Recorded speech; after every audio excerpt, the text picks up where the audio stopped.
edad pero nagkaanak pa. Bakit nagkaanak? Ang hindi kayang gawin ng tao nagagawa ni El Shaddai. Hallelujah. Hallelujah. Eh, mo ba? Kaya huwag ka magdududa na talo ka, makapag-asawa ka ba? Taas kamay ng balo. Taas kamay mga balo? Marami. Wala pa kayong bala ka mag-asawa mo eh. Taas kamay yung balo nga gusto mo mag-asawa. Taas kamay. Ang isang bumabali ang liig ayaw ko na. Talagang galaan na. Praise the Lord. Palakpakan natin ang malakas at Diyos. Hallelujah. Hallelujah. Amen ko ba? So huwag nating maliitin ang Diyos na ating sinasamba. Bakit? Si Sarah nga baog at matanda pero nagkaanak pa. Bakit? Sapagat ang Diyos natin ay mayroon kakayanan para tayo pagpapalaki. Amen ko ba? Hindi kailangan ng Diyos ang posisyon mo. Hindi kailangan ng Diyos yung tagal mo.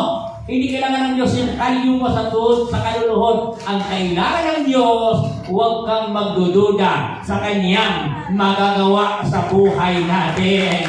Amen po ba? Amen po ba? Alam mo ang pananalig, parang bumbilya, parang bundok.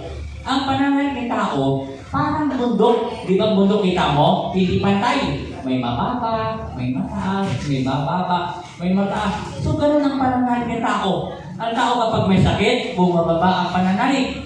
Kapag walang sakit, tumataas. Kapag maraming pera ng tao, tumataas. Pag walang pera, bumababa. Ganun ang buhay ng tao, mabalik ko. Kapag maraming pera ang bulsa, buhay-buhay ang Diyos. Pero pag walang pera ang bulsa, buhay-buhay ang Diyos. Walang kabuhay po. Bakit? Bumababa, parang lagnan ng bata, minsan 38, minsan 40.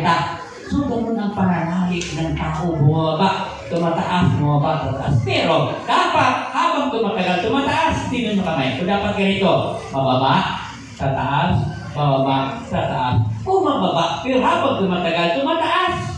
Ito problema ngayon sa ating mga patiko. Tingnan mo kamay ko, bababa, tataas, bababa, tataas, pasugso, magpananampalataya. Kung saan kang wala ng buhok, puti ng buhok, at saka nagdududa sa makapangyarihan ni El Shaddai. Amen ko ba? Amen ko ba? Hindi itong bumbilya. Kung di ako nakamali, ang pinakamitan ng bumbilya ng kuryente, 220 volts. Ang kuryente ang pinakamitan ng bumbilya, hindi siya nagbabago. Ano man ang bumbilya, saksak mo hindi siya nagbabago. Ganun ang Diyos, hindi siya nagbabago. Kaya ang bumbilya, hindi parehas. May bumbilya na 1,000, may 100, may 50, may 25. Mayroon 5. Ang tanong ay ganito,